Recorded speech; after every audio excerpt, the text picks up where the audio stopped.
Hello my dear students, welcome all of you. Welcome to the lecture of current affairs. ఇవాళ మనం discuss చేసుకోబోయే topic uniform civil code and పర్టికులర్గా middle of the slide మీకు display చేశాను. So ఇక్కడ ఏంటంటే మనం డిస్కస్ చేసుకోబోయే టాపిక్స్ని ఎక్స్ప్లెయిన్ చేసే టాపిక్స్ని మీకు క్లియర్ కట్గా తెలుగులో ఇవ్వడం జరిగింది అండ్ అలాగే సేమ్ స్లైడ్ని ఇంగ్లీష్లో కూడా ఎక్స్ప్లెయిన్ చేయడం జరిగింది. సో ఫస్ట్ ఆఫ్ ఆల్ మనం డిస్కస్ చేసుకోబోయే టాపిక్ ఏదైతే ఉంటుందో యూనిఫామ్ సివిల్ కోడ్. సో మనం డిస్కస్ చేసుకోబోయే topic uniform civil code. As usual first of all టాపిక్కి సంబంధించిన కంప్లీట్ ఎక్స్ప్లెనేషన్ అండ్ చాలామంది స్టూడెంట్స్ సార్ ఓన్లీ ఇంగ్లీష్లోనే ఇస్తున్నారు తెలుగులో లేదు అనుకుంటే అండ్ ఇవాళ డైరెక్ట్గా స్లైడ్లోనే తెలుగు కూడా పోస్ట్ చేయడం జరిగింది. So this is the topic uniform civil code. So ఎందుకు యూనిఫామ్ సివిల్ కోడ్ న్యూస్లో ఉందంటే చాలా స్టేట్స్ అంటే పొలిటీషియన్స్ మా స్టేట్లో యూనిఫామ్ సివిల్ కోడ్ మా స్టేట్లో ఉమ్మడి పౌర స్మృతిని అవలంబించాలి తీసుకురావాలనుకుంటున్నాము. అయితే కొంతమంది దాన్ని సపోర్ట్ చేస్తారు, కొంతమంది అపోజ్ చేస్తారు. అసలు ఈ యూనిఫామ్ సివిల్ కోడ్కి సంబంధించి అపోజిషన్ కానీ లేకపోతే సపోర్టింగ్ కానీ ఇప్పుడే కాదు, కాన్స్టిట్యూయెంట్ అసెంబ్లీ మీటింగ్లో డాక్టర్ బిఆర్ అంబేద్కర్ గారికి కానీ అలాగే కేఎం మున్షీ గారికి కానీ ఇలా రాజేంద్ర ప్రసాద్ గారికి కానీ వీళ్ళందరి మధ్యలో చాలా వరకు యూనిఫామ్ సివిల్ కోడ్ పైన ఉమ్మడి పౌర స్మృతి పైన డిబేట్ జరిగింది. కొంతమంది యాక్సెప్ట్ చేశారు, కొంతమంది ఉండాలన్నారు, లేదు కొంతమంది దాన్ని మెల్లిమెల్లిగా దీన్ని ఇండియాలో తీసుకురావాలి, ఒకేసారి తీసుకొస్తే చాలా ఇబ్బందులు వస్తాయి. సో ఇప్పటికీ దాదాపుగా 70+ ఇయర్స్ అయింది కాన్స్టిట్యూషన్ వచ్చినప్పటికీ కూడా ఇప్పటికీ కూడా దేశవ్యాప్తంగా యూనిఫామ్ సివిల్ కోడ్ లేదు. గోవా మాత్రమే యూనిఫామ్ సివిల్ కోడ్ ఉంది. సో ఏంటి ఈ యూనిఫామ్ సివిల్ కోడ్? ఆ కంప్లీట్ డీటెయిల్డ్ ఎక్స్ప్లెనేషన్ మీకు ఈ వీడియోలో ఇస్తాను. సో యూనిఫామ్ సివిల్ కోడ్కి సంబంధించిన సుప్రీంకోర్టు ఏం చెప్తుంది, కొన్ని జస్ట్ క్లిప్పింగ్స్ మాత్రం మీకు ఇచ్చాను దాని సిగ్నిఫికెన్స్ చెప్పడానికి. సో ఇది హిందూ పేపర్లో వచ్చిన కొన్ని ఎడిటోరియల్స్. కోర్స్ ఇవన్నీ మనకు అవసరం లేదు, కానీ దాని సీరియస్నెస్ని చెప్పడానికి మీకు ఆ క్లిప్పింగ్స్ ఇచ్చాను. సో జనరల్గా ఇండియాలో పనిష్మెంట్స్ లేకపోతే తప్పులకు సంబంధించి శిక్షా స్మృతి అంటాం. అంటే దేని ప్రకారం పనిష్మెంట్స్ ఉంటాయి. అసలు జనరల్గా తప్పుల్ని క్రిమినల్ నేరాలు అని చెప్తాం అండ్ అలాగే సివిల్ అని చెప్పి కూడా పిలుస్తాం. సో సాధారణంగా అంటే పౌరులకు సంబంధించి పౌర చట్టాలు అండ్ అలాగే క్రిమినల్ లాస్ అంటాం. సో ఇండియాలో క్రిమినల్ థింగ్స్ అన్నీ కూడా దేని ద్వారా కంట్రోల్ అవుతాయంటే క్రిమినల్ ప్రొసీజర్ కోడ్. సో ఇండియాలో నేరాలన్నీ కూడా క్రిమినల్ ప్రొసీజర్ కోడ్ అండ్ అలాగే ఇండియన్ పీనల్ కోడ్ ద్వారా ఇవ్వడం జరుగుతుంది. అంటే ఇప్పుడు చూడండి గైస్, అప్పుడప్పుడు మనం సెక్షన్ 309 అని చెప్పి చూస్తాం. Rathinam versus Union of India, Gian Kaur versus Union of India అనే కేసు ఆర్టికల్ 24లో చెప్పారు. ఆర్టికల్ 21లో రైట్ టు లైఫ్ గురించి చెప్పుకునేటప్పుడు ఈ రతీనం గ్యాన్ కౌర్ కేసులో ఒకసారి చనిపోవడం కూడా జీవించడంలో స్వేచ్ఛ లేదా చనిపోవడం జీవించడం హక్కులో భాగం కాదు అని చాలాసార్లు సుప్రీంకోర్టు మార్చింది. కోర్స్ మనకి ఇప్పుడు ఆ తీర్పులు అవసరం లేదు, అది ఇంకొక టాపిక్. కానీ మీకు చెప్తుంది ఏంటంటే అప్పుడప్పుడు సెక్షన్ 309 సెక్షన్ 377 గురించి కూడా మీరు వినే ఉంటారు, LGBTQ కేసు అని చెప్పేసి. సో అలాగే కొన్ని సెక్షన్స్ నేను మీకు అడుగుతాను. సెక్షన్ 66A అంటే ఏంటి, సెక్షన్ 66A అంటే ఏంటో కింద కామెంట్ సెక్షన్లో పోస్ట్ చేయండి. సెక్షన్ 124A దేనికి సంబంధించింది, సెక్షన్ 125 దేనికి సంబంధించింది, సెక్షన్ 499, సెక్షన్ 500 ఇవన్నీ కూడా నేను ప్రీవియస్ సెషన్స్లో అంటే అంతకుముందు అడాప్షన్ గురించి కొన్ని వీడియోస్ చేశాను అండ్ అలాగే చైల్డ్ మ్యారేజెస్ గురించి చేశాను, డిఫమేషన్ పరువు నష్టానికి సంబంధించి కూడా కొన్ని వీడియోస్ చేశాను. ఆ వీడియోస్లో మీకు ఆన్సర్ దొరుకుతుంది. సో ఈ సెక్షన్స్ ఏవైతే చూస్తామో అవి Indian penal code, Indian criminal procedure code ఉంటుంది, కొన్ని సివిల్ ప్రొసీజర్ కోడ్లో కూడా ఉంటాయి. అయితే ఇండియాలో ఈ ఇండియన్ పీనల్ కోడ్ అండ్ అలాగే ఇండియన్ క్రిమినల్ ప్రొసీజర్ కోడ్ ఇవి అందరికీ సమానంగా ఉంటాయి. అంటే Indian penal code, Indian criminal procedure code దానికి సంబంధించిన శిక్షలు కానీ దానికి సంబంధించిన రెగ్యులేషన్స్ కానీ మీరు ఇక్కడ చూస్తే Indian penal code 1860 and the criminal procedure code 1974 are the laws that govern criminal laws in India. భారతదేశంలో క్రిమినల్ చట్టాన్ని నియంత్రించేది ఏంటంటే Indian penal code 1860, criminal procedure code 1974. So దానికి సంబంధించిన ఎక్స్ట్రా ఇన్ఫర్మేషన్. సో ఇప్పుడు మీకు Indian criminal procedure code, Indian penal code గురించి అర్థమైంది. Next civil procedure కూడా చూస్తే ఇది ఇండియాలో సివిల్ లాస్ని రెగ్యులేట్ చేస్తుంది. దేన్ని రెగ్యులేట్ చేస్తుంది? Civil laws. అయితే దేశంలో criminal procedure code, Indian penal code అందరికీ ఒకే విధంగా ఉన్నా ఈ సివిల్ ప్రొసీజర్, సివిల్ లాస్ మాత్రం ఒకేలాగా లేవు. సివిల్ లాస్ని జనరల్గా కొన్ని అందరికీ కామన్గా ఉన్నాయి ఇందులో కూడా. వాటిని మనం ఏమంటే జనరల్గా జనరల్ సివిల్ లాస్ అని కూడా పిలుస్తాం. జనరల్ సివిల్ లాస్ అంటే కాంట్రాక్ట్ కానీ లీజ్ కానీ దీనికి సంబంధించినవి. అలాగే ఈ సివిల్ లాస్లోనే ఇంకొన్ని ఉంటాయి, దాన్నే మనం ఏమంటామంటే పర్సనల్ లాస్ అని కూడా పిలుస్తాం. పర్సనల్ లాస్ లేదా personal civil laws. Personal civil laws అంటే వ్యక్తిగత చట్టాలు అంటాం. పర్సనల్ లాస్ అంటే ఫర్ సపోజ్ ఇప్పుడు చూడండి, జనరల్గా మ్యారేజ్, వివాహం. సో అన్ని మతాలలో మ్యారేజ్కి సంబంధించిన నియమ నిబంధనలు ఒకేలాగా ఉంటాయంటే ఉండవు. అలాగే డివోర్స్, మ్యారేజ్, డివోర్స్. డివోర్స్ అంటే ఏంటి? సో విడాకులు. అండ్ అలాగే ఇన్హెరిటెన్స్ అంటే ఫాదర్ తర్వాత ఆస్తి కూతురికి కొడుకుకి ఒకే రకంగా వెళ్తాయా? ఒక్కొక్క మతంలో ఒకలా ఉంటాయి. అండ్ అలాగే అడాప్షన్కి సంబంధించి నేను ప్రత్యేకంగా చాలా క్లియర్గా ఒక ఫుల్ వీడియో చేశాను. భారతదేశంలో దత్తతకు సంబంధించి ఎటువంటి చట్టాలు ఉన్నాయి 21st సెంచరీ ప్లేలిస్ట్లో కానీ వీడియోస్లో చూస్తే దత్తతకు సంబంధించి adoption video on Rohit sir అంటే మీకు కనబడుతుంది. ఓకే, సో వీటిని ఎగ్జాంపుల్గా మనం ఏం చెప్తామంటే ఇలా పర్సనల్ లాస్ అంటాం. సో ఈ పర్సనల్ లాస్ ఎలా ఉన్నాయంటే ఒక్కొక్క మతానికి ఒక్కోలాగా ఉన్నాయి. అంటే హిందూస్కి సంబంధించి మ్యారేజ్ని రెగ్యులేట్ చేయడానికి, డివోర్స్ని రెగ్యులేట్ చేయడానికి, ఇన్హెరిటెన్స్ని రెగ్యులేట్ చేయడానికి, అడాప్షన్ని రెగ్యులేట్ చేయడానికి ఒక రకమైన రూల్స్ ఉన్నాయి.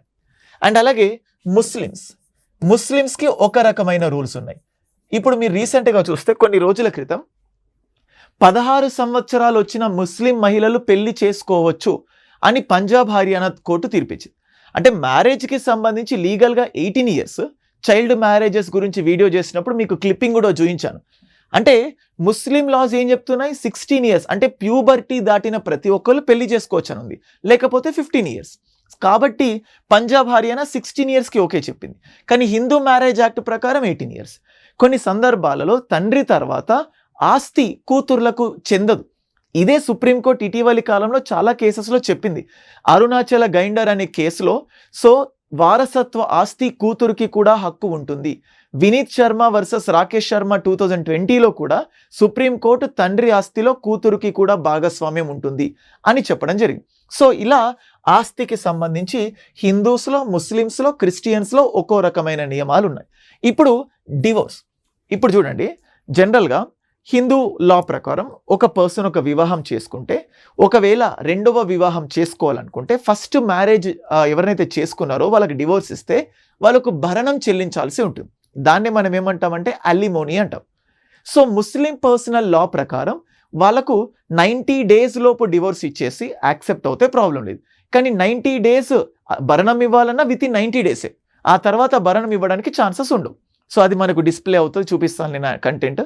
షాబానా కేసులో సెక్షన్ 125 ఈ అలిమోనీకి సంబంధించిన కేసు. సో షాబానో అనే మహిళ మహమ్మద్ అహ్మద్ ఖాన్ అనే కేసులో తన హస్బెండ్ నుంచి భరణం తీసుకోవాలనుకుంటుంది. సో సుప్రీంకోర్టు ఏం చెప్తుంది, ముస్లిం పర్సనల్ లా ప్రకారం భరణం ఇవ్వద్దు, కానీ సెక్షన్ 125 ప్రకారం భరణం తీసుకోవాలి. సో షాబానో కేసులో ముస్లిం మహిళ భరణం పొందే హక్కు ఉంటుంది అని సుప్రీంకోర్టు చెప్పింది. అంటే ఇప్పుడు విడాకులు కూడా ఒక్కో మతంలో ఒక్కోలాగా ఉన్నాయి. ఈవెన్ అడాప్షన్, దత్తత కూడా ఒక్కొక్క మతంలో ఒక్కో విధంగా ఉన్నాయి. సో వీటన్నిటినే మనం ఏమంటామంటే పర్సనల్ లాస్ అంటాం, లేకపోతే పర్సనల్ సివిల్ లాస్ అంటాం, లేకపోతే ఏమంటాం పర్సనల్ సివిల్ లాస్ అంటాం. సో యూనిఫామ్ సివిల్ కోడ్, ఉమ్మడి పౌర స్మృతి ఏమంటుంది అంటే ఇలాగా సివిల్ ప్రొసీజర్ కోడ్లో అందులో వ్యక్తిగత చట్టాలు ఏవైతే ఉన్నాయో, పర్సనల్ లాస్ ఏవైతే ఉన్నాయో, ఇవి దేశవ్యాప్తంగా మతానికి ఒక్కో విధంగా ఉండకుండా అన్ని మతాలకు, ఇప్పుడు క్రిమినల్ ప్రొసీజర్ కోడ్ అందరికీ ఒకేలా ఉంది, ఇండియన్ పీనల్ కోడ్ ఒకేలా ఉంది, జనరల్ లాస్, సివిల్ లాస్ ఒకేలా ఉన్నాయి, కానీ పర్సనల్ లాస్ మాత్రం ఒకేలాగా ఉంటే ఇబ్బంది వస్తుంది. కాబట్టి ఈ పర్సనల్ లాస్ని తీసేయండి, అందరికీ ఒకే రకంగా ఉండే ఏకరూపత, యూనిఫామ్ సివిల్ కోడ్, ఉమ్మడి పౌర స్మృతి. సో దాన్నే యూనిఫామ్ సివిల్ కోడ్ అంటాం. ఓకేనా? సో మీకు ఇక్కడ క్లియర్గా ఉంది చూడండి, ఆర్టికల్ 44. అంటే దీన్ని ఎందులో పెట్టారు, డిపిఎస్పీస్లో ఆదేశిక సూత్రాలలో పెట్టారు. ఆదేశిక సూత్రాలు న్యాయసమ్మతమైనవి కావు, కానీ అవసరాన్ని బట్టి, సందర్భాన్ని బట్టి రాజ్యం దానిపైన చర్యలు చేసే విధంగా ఏర్పాట్లు చేయాలి. ఆర్టికల్ 40 చెప్తుంది పంచాయతీలని, పంచాయతీలను తీసుకొచ్చాం. అలాగే ఆర్టికల్ 45 విద్య కావాలని చెప్పింది, 6 to 14 ఖచ్చితంగా విద్యను తీసుకొచ్చాం. అలాగే ఆర్టికల్ 42 ప్రసూతి సెలవుల గురించి చెప్తుంది, అది కూడా చాలా వరకు ఇస్తున్నాము. సో రాజ్యం ఏం చేయాలో ఆదేశిక సూత్రాలు చెప్తున్నాయి, అంటే రాజ్యం ఏం చేయాలో అనే సూత్రాలను ఆదేశిస్తున్నాయి. సో వాటినే ఆదేశిక సూత్రాలు అంటాం. సో ఆర్టికల్ 44 ఏం చెప్తుంది, రాజ్యం కష్టపడాలి. అంటే ఎందుకు కష్టపడాలి, వీలైనంత వరకు దేశంలో యూనిఫామ్ సివిల్ కోడ్ తీసుకురావడానికి. భారతదేశం భూభాగం అంతటా పౌరులకు ఏకరీతి పౌర స్మృతి భద్రపరచడానికి, అంటే తీసుకురావడానికి ప్రభుత్వం కృషి చేస్తుంది. సో ఇది ఆర్టికల్ 54. సో అందరికీ ఒకే రకమైన సివిల్ కోడ్ తీసుకురావడమే యూనిఫామ్ సివిల్ కోడ్. సో అది న్యూస్లో ఉంది. సో ఇది మేజర్గా యూనిఫామ్ సివిల్ కోడ్కి సంబంధించిన పాయింట్స్. మీరు ఎస్సేలో డైరెక్ట్గా దీన్ని యూజ్ చేసుకోవచ్చు. ఎస్సేలో it is not our differences that divide us, it is our inability to accept and celebrate those differences. So ఏదైనా ఎస్ఏ యూజ్ చేసేటప్పుడు మీరు డైరెక్ట్గా దీన్ని యూజ్ చేసుకోవచ్చు. ఓకేనా? చూడండి, Indian penal code 1860 and criminal procedure code 1974 are the laws govern criminal laws. ఇంతకుముందే చెప్పుకున్నాం. ఇప్పుడు చూడండి ఎగ్జాంపుల్, ప్రస్తుత పరిస్థితి చూస్తే హిందూస్కి సంబంధించి మీరు ఇక్కడ చూస్తే హిందూస్కి సంబంధించి ఏమున్నాయి ఇక్కడ, హిందూ మ్యారేజ్ యాక్ట్, హిందూస్కి సంబంధించి Hindu marriage act, Hindu succession act inheritance లాగా, Hindu minority and guardianship act 1956, Hindu adoption and maintenance act 1956. ఈ మెయింటెనెన్స్ యాక్ట్ ప్రకారం హిందూస్లో భరణం ఇవ్వాలి. ముస్లిమ్స్లో అంటే వాళ్ళ పర్సనల్ లాస్ ఎలా ఉన్నాయంటే షరియత్ ఆధారంగా ఉన్నాయి. దీన్నే ముస్లిం పర్సనల్ లా షరియత్ అప్లికేషన్ యాక్ట్ 1937. ఒక్కోసారి ఇయర్స్ కూడా అడుగుతారు. ఓకేనా? Next dissolution of Muslim marriage act 1939. దీని ప్రకారం భరణం చెల్లించాల్సిన అవసరం లేదు, కానీ సెక్షన్ 125 ప్రకారం మాత్రం భరణం చెల్లించాల్సిన అవసరం ఉంది. ఓకేనా? క్రిస్టియన్స్ కోసం క్రిస్టియన్ మ్యారేజ్ యాక్ట్, పార్సీస్ కోసం Parsi marriage and divorce act, Sikh కోసం ఆనంద్ మ్యారేజ్ యాక్ట్. అంటే ఈ సిక్ కమ్యూనిటీ వీలైనంత వరకు హిందూస్ దాంట్లో కూడా వస్తుంది, కానీ మ్యారేజ్కి సంబంధించి వాళ్ళకి సపరేట్ యాక్ట్ ఉంది, 1909 Anand marriage act. So Anand marriage act related to what community అనే పాయింట్ ఆఫ్ వ్యూలో ప్రిలిమ్స్లో అడగవచ్చు క్వశ్చన్. సో చూడండి, ఇన్ని కేసెస్ ఉన్నాయి. వీటన్నిటి మధ్య రిలీజియస్ న్యూట్రల్ యాక్ట్, అంటే అన్ని మతాలకు ఒకే రకంగా ఉండేటటువంటి చట్టం ఏంటంటే ఈ స్పెషల్ మ్యారేజ్ యాక్ట్. సో ఒక రకంగా 1954 స్పెషల్ మ్యారేజ్ యాక్ట్. సో ఇలాగా చూడండి, నేను బోర్డు పైన డిస్ప్లే చేస్తేనే దాదాపు ఒక 2-3 మినిట్స్ దాని గురించి చెప్పుకోవడానికి కష్టంగా ఉంది. అంటే దేశంలో ఇన్ని రకాల పర్సనల్ లాస్ ఉంటే ఇబ్బందులు వస్తున్నాయి. అంటే ప్రజల్లో కూడా చైతన్యం రావాలి, ప్రజల్లో కూడా ఇన్ఈక్వాలిటీస్ అసమానతల్ని దూరం చేయాలంటే ఈ యూనిఫామ్ సివిల్ కోడ్ ఉమ్మడి పౌర స్మృతి కావాలి అని చాలా రాష్ట్రాలు అడుగుతున్నాయి. సో ఇది యూనిఫామ్ సివిల్ కోడ్. ఓకేనా గైస్? సో ఐ హోప్ మీకు యూనిఫామ్ సివిల్ కోడ్ అంటే ఏంటో మీకు క్లియర్ కట్గా ఐడియా వచ్చింది అనుకుంటున్నాను. So next, uniform civil code తీసుకొస్తే ఏమవుతుంది, తీసుకురాకపోతే ఏమవుతుంది? ముఖ్యంగా డాక్టర్ బిఆర్ అంబేద్కర్ గారు యూనిఫామ్ సివిల్ కోడ్ కావాలనే అనుకున్నారు. ఎందుకంటే డైరెక్ట్గా చెప్పకపోయినా మన దేశంలో మొత్తం ప్రతి విషయాన్ని కంట్రోల్ చేస్తుంది. ఆఖరికి మనిషి యొక్క పర్సనల్ ఇష్యూస్ని కూడా మొత్తం శాసించేంత విధంగా అవుతే అది మన హక్కుల్ని హరించినట్లు అవుతుంది. సో వీలైనంత వరకు మెల్లిమెల్లిగా గ్రాడ్యువల్గా దేశంలో యూనిఫామ్ సివిల్ కోడ్ తీసుకురావాలి అని ఆయన చెప్పారు. డాక్టర్ రాజేంద్ర ప్రసాద్ గారు దేశంలో ఒక్కొక్కరు ఒక్కో రకమైన వ్యక్తిగత చట్టాలు ఉన్నాయి. ఇప్పుడు ఇందులో మనం కలగజేసుకుంటే సో అప్పుడు డెఫినెట్గా దేశం ఇంకా విచ్ఛిన్నం అవ్వడానికి ఛాన్సెస్ ఉన్నాయి. మతాలు ఇంకా అంటే హిందూ మతం లేకపోతే ఇస్లాం కానీ లేకపోతే క్రిస్టియానిటీ కానీ ఈ మతాలు అంతరించిపోవడానికి లేకపోతే మతాలపైన ప్రజలకు ఆసక్తి తగ్గడానికి ఛాన్సెస్ ఉంటాయి అని చెప్పి రాజేంద్ర ప్రసాద్ గారు చెప్పారు. అందుకోసం ఆ హిందూ కోడ్ బిల్కి అంబేద్కర్ గారు అపోజిట్, కానీ రాజేంద్ర ప్రసాద్ గారు సపోర్ట్ ఇచ్చారు. హిందూ మ్యారేజెస్కి సంబంధించి, డివోర్స్కి సంబంధించి, అడాప్షన్కి సంబంధించి దాన్నే హిందూ కోడ్ బిల్స్ అంటాం. సో రాజ్యాంగ నిర్మాణకర్తల దగ్గరలోనే ఇంత డిఫరెన్సెస్ ఉన్నాయి. ఓకేనా? నెక్స్ట్, ఇప్పుడు సపోర్టింగ్ తీసుకున్నాం అనుకోండి, వాదనలు అంటే యూనిఫామ్ సివిల్ కోడ్ ఉండాలి, ఉంటే బాగుంటుంది అని సపోర్టివ్గా ఉండే వాళ్ళ గురించి మాట్లాడితే, ఫస్ట్ ఆఫ్ ఆల్ ఈ పర్సనల్ లాస్ ఏవైతే ఉన్నాయో, ఈ వ్యక్తిగత చట్టాలు ఏవైతే ఉన్నాయో ఇవి చాలా కాలం ఏ టైంలో రాశారంటే మేల్ డామినేషన్, ఆఫ్ కోర్స్ ఇప్పటికీ కూడా మేల్ డామినేషనే, కానీ చాలా వరకు ఫీమేల్స్ని అండర్ ఎస్టిమేట్ చేసే విధంగా, సో లేకపోతే ఫీమేల్స్ని ఇన్ఈక్వల్గా అసమానంగా చూసేటటువంటి రోజుల్లో దీన్ని రాశారు. సో దాదాపుగా ప్రతి వ్యక్తిగత చట్టం మహిళలకు తక్కువ తీస్తుంది. అంటే ఇప్పుడు డివోర్స్ చూస్తే అబ్బాయిలకు అంటే మేల్ పర్సన్స్కి ఎక్కువ హక్కులు, మహిళలకు తక్కువ. అంటే ఒక రిలీజియన్లో మగవాళ్ళను ఆడవాళ్ళను తక్కువ అంటే డిఫరెన్స్ చూస్తుంది. ఇప్పుడు మనం రాజకీయంగా మహిళలు మగవాళ్ళతో సమానంగా ఉండాలని చెప్పుకుంటాం, కానీ ఫ్యామిలీస్లో కుటుంబాలలో ఆడవాళ్ళు మగవాళ్ళతో సమానంగా ఉన్నారంటే మీకే క్వశ్చన్ చేసుకోండి. అంటే అన్ని అంశాల్లో ఆడవాళ్ళు మగవాళ్ళు సమానంగా ఉండాలంటే యూనిఫామ్ సివిల్ కోడ్ ఉండాలి. అప్పుడు కుటుంబంలో కూడా మహిళలు మగవాళ్ళతో సమానంగా ఉంటారు. సో అలాగా జెండర్ డిస్క్రిమినేషన్ తగ్గించాలంటే ఈ సపోర్ట్ యూనిఫామ్ సివిల్ కోడ్ ఉండాలి. అండ్ అలాగే ఈ మల్టిపుల్ లాస్ అంటే ఇలా మల్టిపుల్ చట్టాలు ఉండడం వల్ల దాన్ని అనలైజ్ చేయడానికి కోర్ట్స్కి చాలా కష్టమైపోతుంది, కోర్టులకు కష్టమైపోతుంది. సో కాబట్టి ఒకే రకమైన చట్టాలు ఉంటే చాలా సులభంగా కోర్టులు తీర్పులు ఇవ్వడానికి ఛాన్సెస్ ఉంటాయి. అండ్ అలాగే దేశం యొక్క ఐక్యత, యూనిటీకి కూడా, అండ్ అలాగే నేషనలిజం, జాతీయవాదాలు పెంపొందించడానికి కూడా ఈ యూనిఫామ్ సివిల్ కోడ్ అనేది చాలా దోహదపడుతుంది. ఓకే, అండ్ అలాగే సొసైటీలో ఈక్వాలిటీ, సమానత్వం, సో ఈక్వాలిటీకి కూడా దోహదపడుతుంది ఈ యూనిఫామ్ సివిల్ కోడ్. ఇది దానికి సంబంధించిన సపోర్టివ్ స్టేట్మెంట్స్. ఒకసారి నేను మీకు డిస్ప్లేలో చూపిస్తాను, దానికి సంబంధించిన సపోర్టివ్ అనుకూల వాదనలు అంటాము. సో మీరు చూస్తే benefits that would arise from the uniform civil code, మీరు స్క్రీన్ షాట్ తీసుకోవచ్చు. సో మీకు అక్కడ డిస్ప్లే చేస్తున్నాను. యూనిఫామ్ సివిల్ కోడ్ వల్ల కలిగే ప్రయోజనాలు. యూనిఫామ్ సివిల్ కోడ్ మహిళలు మరియు మతపరమైన మైనారిటీలలో సహా బలహీన వర్గాలను మాత్రమే రక్షించదు. వీళ్ళనే కాదు, దేశం యొక్క ఐక్యత ద్వారా జాతీయవాద ఉద్వేగాన్ని ప్రోత్సహిస్తుంది. అలాగే సంక్లిష్ట వ్యక్తిగత చట్టాలను సులభతరం చేస్తుంది, సింప్లిఫై చేస్తుంది అన్నట్టు. ఇది వివాహ చట్టాలలో ఉన్న వైవిధ్యాన్ని తొలగిస్తుంది, భారతీయ న్యాయ వ్యవస్థను సరళీకృతం చేస్తుంది, మరియు భారతీయ సమాజాన్ని మరింత సజాతీయంగా అంటే సమానంగా చేస్తుంది. ముఖ్యంగా మతం నుండి చట్టాన్ని విడదీస్తుంది. మీరు ఈ పాయింట్స్ని డైరెక్ట్గా యూజ్ చేసుకోవచ్చు ఎస్సేలో కానీ ఆన్సర్ రైటింగ్లో కానీ.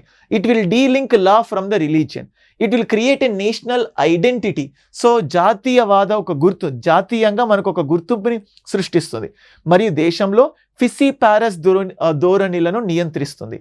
సో కంటైనింగ్ ద ఫిసిపారస్ టెండెన్సీస్ అంటే వేర్పాటువాద ధోరణిని తగ్గిస్తుంది. అంటే ఒక సబ్ నేషనలిజం అంటే నేషన్లోనే ఇంకొక నేషన్, సబ్ నేషనలిజం అంటాం. సో దాన్ని దూరం చేస్తుంది. సో సోషల్ జస్టిస్, సామాజిక న్యాయం, అలాగే జెండర్ ఈక్వాలిటీని మనకి ఇది క్రియేట్ చేస్తుందని అర్థం. ఓకే, సో మీకు ఇక్కడ చూపిస్తుంది. ఇక జాతీయ గుర్తింపును సృష్టిస్తుంది, మరి దేశంలో ఇది ఆల్రెడీ చెప్పుకున్నాము. సామాజిక న్యాయం మరియు కుటుంబ విషయాలలో లింగ సమానత్వాన్ని స్థాపించడంలో కూడా సహాయపడుతుంది. నెక్స్ట్ యూసీసీ పరిచయం ముస్లింలతో సహా భారతదేశ పౌరులందరిలో ఏకస్వామ్యాన్ని ప్రోత్సహిస్తుంది, మరియు ఇది మహిళల స్థానాన్ని పరచడానికి ఉపయోగపడుతుంది. ఇది విడాకులు మరియు భరణంపై వ్యక్తిగత చట్టాలకు సంబంధించి మహిళలపై ఉన్న పక్షపాతాలను కూడా తొలగిస్తుంది. సో ఆ డిఫరెన్సెస్ని రిమూవ్ చేస్తుంది. ఇది దేశం యొక్క లౌకిక నిర్మాణాన్ని బలోపేతం చేస్తుంది, ఎందుకంటే ఇది సెక్యులరిజంకి సంబంధించిన పాయింట్. సో సుప్రీంకోర్టు కూడా ఇచ్చిన జడ్జిమెంట్స్ చూడండి. షాబానో కేసు అని చెప్పాను కదా. So Shah Bano case 1985. ఇక్కడ మీకు చెప్తున్నాను చూడండి, సెక్షన్ 125 ఏంటిది? క్రిమినల్ ప్రొసీజర్ కోడ్ సెక్షన్ 125 ప్రకారం భరణం కోరుతూ సుప్రీంకోర్టుని ఆశ్రయించిన షాబానోకు అనుకూలంగా సుప్రీంకోర్టు తీర్పునిచ్చింది. అయితే చూడండి, అప్పటి ప్రధాన న్యాయమూర్తి Y V Chandrachud. Okay, so same ఇప్పుడున్న చంద్రచూడ్కి సంబంధించిన వంశానికి చెందిన వాళ్ళే. సో చట్టానికి భిన్నమైన విధేయతలను తొలగించడం ద్వారా జాతీయ సమైక్యతకు కామన్ సివిల్ కోడ్ సహాయపడుతుందని చంద్రచూడ్ గమనించారు. నెక్స్ట్ చూడండి, ముస్లిం మహిళల పరిరక్షణ హక్కు అంటే ఈవెన్ గవర్నమెంట్ కూడా దాన్ని ఒప్పుకోలేదు. మళ్ళీ ఆ ఇన్ఈక్వాలిటీ కోసం మళ్ళీ ఇంకొక చట్టం చేసింది రాజీవ్ గాంధీ గవర్నమెంట్, అది of course secondary. Next John Vallamattam versus Union of India case. ఈ కేసులో ప్రధాన న్యాయమూర్తి విఎన్ ఖారే గమనించింది ఏంటంటే రాజ్యాంగంలోని ఆర్టికల్ 44 అమలులో లేకపోవడం విచారకరం. ఇది దేశంలో ఉమ్మడి సివిల్ కోడ్ను రూపొందించడానికి పార్లమెంటు ఇంకా అడుగు పెట్టాలి, అంటే ఇంకా ముందుకెళ్ళాలి అని చెప్పి చెప్తుంది. ఓకే, సో యూనిఫామ్ సివిల్ కోడ్కి సంబంధించిన అపోజింగ్ స్టేట్మెంట్స్. ఎందుకంటే ఎస్ఆర్ బొమ్మాయి కేసులో సుప్రీంకోర్టు ఏం చెప్పిందంటే సెక్యులరిజం అంటే లౌకికవాదం అనేది భారత రాజ్యాంగ మౌలిక స్వరూపంలో ఒక భాగం. అంటే మతానికి సంబంధించి ఎవరైనా కూడా తమ మతాన్ని ఏ విధంగానైనా ప్రాఫెస్ చేయొచ్చు. అంటే right to religious conscience, right to profess, practice and propagate 3 రకాల హక్కులు ఉంటాయి. దాన్ని ఏ విధంగానైనా ఆచరించవచ్చు. మీరు పర్సనల్ లాస్ని తీసుకురావడం వల్ల సో దేనికి ప్రాబ్లం అవుతుందంటే సెక్యులరిజంకి దెబ్బ తీస్తున్నట్టు అవుతుంది. సో కాబట్టి తీసుకురావద్దని కొంతమంది వాదన. It impacts cultural practice of some tribal communities in India. అంటే కొన్ని గిరిజన తెగలు ఉన్నాయి, వాళ్ళకు ఇది ఇంపాక్ట్ చేస్తుంది అని చెప్పి కొన్ని గిరిజన సంఘాల సంస్కృతి ప్రభావితం అవ్వడానికి ఛాన్సెస్ ఉన్నాయి. Next, plural society of India. మనం ఇండియా గురించి చూస్తే యూనిటీ ఇన్ డైవర్సిటీ. సో ఇండియాలో డైవర్సిఫైడ్ వైవిధ్యమైన ప్రజలు ఉన్నారు. చాలా దేశంలో 2 వర్గాల ప్రజలు ఉన్నప్పటికీ కూడా చాలా గొడవలు అవుతున్నాయి. కొన్ని వందల కొద్ది వర్గాలకు చెందిన ప్రజలున్న ఇండియా ఇంత సస్యశ్యామలంగా ఉంది అంటే డైవర్సిటీ. కానీ ఇప్పుడు దాన్ని తీసేస్తే ఇండియాలో గొడవలు అవ్వడానికి ఛాన్సెస్ ఉన్నాయి. కాబట్టి ఆ ప్లూరాలిటీని దృష్టిలో పెట్టుకొని ఇది తీసుకురావద్దు అని కొంతమంది. Okay, so next, personal laws under concurrent list. అంటే ఈ వ్యక్తిగత చట్టాలు ఉమ్మడి జాబితాలో ఉన్నాయి. ఉమ్మడి జాబితాలో ఉన్నాయంటే దీనిపైన కేంద్రం, రాష్ట్రం ఇద్దరు చట్టాలు చేయొచ్చు కాబట్టి అందులో ఉన్నాయి. దీన్ని తీసుకెళ్ళి అందరికీ ఒకే రకంగా తీసుకొస్తే ప్రజల నుంచి వ్యతిరేకత రావడానికి ఛాన్సెస్ ఉన్నాయి అని చెప్పి చెప్తుంది. ఓకేనా. నెక్స్ట్, ఆల్రెడీ ఇప్పటికీ రాష్ట్రాలు కొన్ని సివిల్ క్రిమినల్ ప్రొసీజర్స్లో కూడా మార్పులు తీసుకురావడం జరిగింది. ఓకే, నెక్స్ట్, లా కమిషన్ ఏం చెప్పింది అంటే లా కమిషన్ ఏం చెప్పిందంటే దేశంలో ఇప్పటికిప్పుడు యూనిఫామ్ సివిల్ కోడ్ తీసుకురావడం చాలా కష్టం. కానీ యూనిఫామ్ సివిల్ కోడ్ కంటే ముందు ఒక్కొక్క వర్గంలో లింగ అసమానతల్ని తగ్గించాలి. అంటే ఇస్లాంలో, క్రిస్టియానిటీలో, బుద్ధిజంలో, జైన్లో, హిందూయిజంలో మగవాళ్లకు ఆడవాళ్లకు మధ్యలో ఫస్ట్ డిఫరెన్సెస్ని దూరం చేద్దాం విత్ ఇన్ ద కమ్యూనిటీ. ఆ తర్వాత ఇంకొక స్టెప్కి అంటే సో అదే చెప్తాం. సో ఇది అంత కంపల్సరీ కాదు, లేకపోవడం ఇది అంత అవసరం లేదు, లేదా కోరదగినది కూడా కాదు. సో లా కమిషన్ చెప్పిన కొన్ని things. So need for religious wide amendments, మతపరంగా. సో చూడండి ఇక్కడ ఏం చెప్తుంది. సో మతాల వారీగా సవరణ అవసరం. ఓకే, నెక్స్ట్ ఏం చెప్పింది, కమ్యూనిటీలో సమానత్వాన్ని నిర్ధారించండి within community. So equality within community. It urged that legislature to first consider equality within communities, that mean between men and women. మగవాళ్లకు ఆడవాళ్లకు మధ్య సమానత్వాన్ని తీసుకురావాలి అని చెప్పి చెప్తుంది. ఓకే, మీరు ఈ పాయింట్స్ని డైరెక్ట్గా యూజ్ చేయొచ్చు ఎగ్జామ్లో. Way forward, uniform civil code is brought into effect. It will have to ensure a balance between protecting the fundamental rights and religious principle. ఎందుకంటే మతం అనేది ఫండమెంటల్ రైట్, ఆర్టికల్ 25 to 28. మీరు పర్సనల్ లాస్ తీసుకొస్తే personal లాస్కి and మతానికి ఎక్కడ ఒక kind of inherent connection ఉంది. ఆ కనెక్షన్ దూరం అవ్వకుండా ఉండాలి అని చెప్పి ఇది ఒక వే ఫార్వర్డ్ చెప్తుంది. Okay, the same things. ఒక యూనిఫామ్ సివిల్ కోడ్ ఎప్పుడు మరియు అమలులోకి వచ్చినట్లయితే అది వివిధ వర్గాల ప్రాథమిక హక్కులు మరియు మతపరమైన సూత్రాల రక్షణకు మధ్య సమతుల్యతను నిర్ధారించాలి, బ్యాలెన్స్ చేయాలి అని చెప్తుంది. ఉమ్మడి వ్యక్తిగత చట్టాలను రూపొందించే ముందు భారతదేశంలోని అన్ని మతాలు మరియు సంఘాలను విశ్వాసంలోకి తీసుకోవడం అవసరం. నెక్స్ట్, తక్కువ వివాదాస్పదమైన కానీ భారతదేశంలో ప్రతి సంఘం యొక్క పూర్తి సమ్మతితో ఇటువంటి సాధారణ విషయాలపై చట్టాన్ని రూపొందించడానికి చర్యలు తీసుకోవాలి. ఓకేనా. సో ఇవి గైస్ యూనిఫామ్ సివిల్ కోడ్కి సంబంధించి. You can take a screenshot and కేపీస్ టెలిగ్రామ్ ఛానల్లో కూడా మీకు ఈ కంప్లీట్ PDF ప్రొవైడ్ చేస్తాను.